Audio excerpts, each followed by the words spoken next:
Jai Bhagavan. What is duality and non-duality? Non-duality means there is only one reality. Everything is one, there is nothing outside of it. So non-dual aspect of God is everything, there is nothing but God. This is non-dual aspect. Vedanta use this aspect. Quantum physics goes along the line, there is only universal consciousness.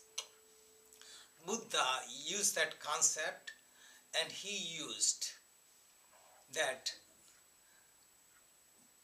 go within and go into zero, and going into zero means be nothing. So being nothing and being everything are similar. Being nothing or shunya is a zero. In zero there is no comparison. 0 plus 0, 0 minus 0, 0 divided by 0 or multiplied by 0 remains 0. So it is non-dual. Vedanta says Brahman is infinite, ever expanding, so that there is nothing beyond to compare. So infinity is also non-dual. So from Vedanta standpoint, everything is one. So there is similarity. Either you dissolve yourself and become nothing or become zero, you find non-dual experience, or you expand and become universal, that whole universe is extension of you, you find the bliss. So bliss comes when we become non-dual. What is duality? Duality means two. I am and the world is out there. I and you, inside and outside.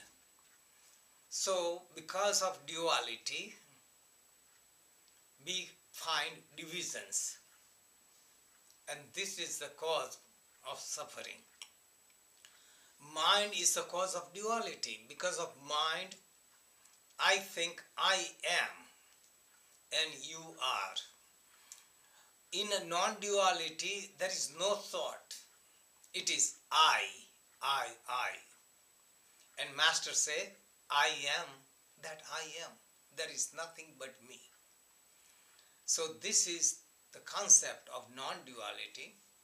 But for average person, it is very difficult to maintain it. So all the religions brought duality, because duality, you worship God. You cannot maintain consciousness of non-dualities by worshipping the God. You can use God for your focus. So you worship God. You pray to God. And you become humble and surrender. And this way, you find quietness of the mind. So for masses of people, duality is necessary. But duality is cause of all the suffering. If we remove duality to some extent, how can we remove some duality? Instead of saying I am, only I, referring to your body, senses or mind, say us, we. Identify with your spouse, so you and your spouse become one. Identify with your family, so you become one with the family, share with them, and you reduce your ego. You go further and identify with the entire universe and all the creation. And that way, you expand your consciousness. When you are locked into yourself that I am, that shrinks your consciousness, and that is what causes all the problems. To whatever extent we expand our consciousness, to that extent we find greater freedom.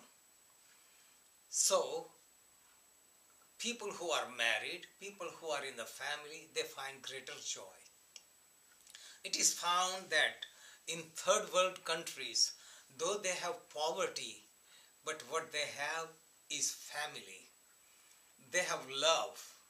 They sacrifice for each other, and they are happier than so many prosperous countries where they are surrounded with abundance, with things and materials, but they lack the human contact, the feeling of surrender, the feeling of sharing, the identity I am. And because of this identity, we create many problems. So many crimes take place because people have inner insecurity. So, by expansion of consciousness, we can find greater peace. Jai Bhagwan.